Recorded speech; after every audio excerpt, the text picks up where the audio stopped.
আসসালামু আলাইকুম। তো অনেকদিন পরে আমরা আমাদের ভার্মি কম্পোস্টের শেডে আসছি। তো দেখতে পাচ্ছেন আমাদের যে ভার্মি কম্পোস্ট, আপনারা জানেন আমরা রিং পদ্ধতি এবং ক্যারেট পদ্ধতি দুইভাবেই কিন্তু আমরা ভার্মি কম্পোস্ট তৈরি করি। তো দেখতে পাচ্ছেন আমাদের ক্যারেটে কিন্তু মাল অলরেডি অনেকটাই রেডি হয়ে গেছে।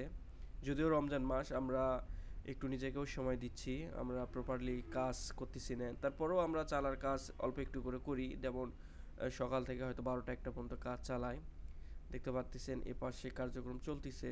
যদিও দেখুন, আমরা প্রথমে যে মালগুলো রেডি হয় এগুলো ওই নেটের উপরে দেই, তারপরে কেঁচোগুলো বের করে নেই, তারপরে যে মালটা এটা আমরা চালার পরে এদের দেখতে পাচ্ছেন আমরা এই ভার্মি কম্পোস্টটা পাই, এটা কতটা প্রিমিয়াম কোয়ালিটির এবং ঝুরঝুরে। দেখুন ময়েশ্চার হালকা একটু আছে, যেটা হাতে নিলে বুঝতে পারবেন না। দেখুন কতটা ঝুরঝুরে এবং ফ্রেশ। তো এই প্রিমিয়াম কোয়ালিটির ভার্মি কম্পোস্ট অর্ডার করতে অবশ্যই কিন্তু আপনারা আমাদের সাথে যোগাযোগ করতে পারেন। মালটা নিজের চোখে দেখুন।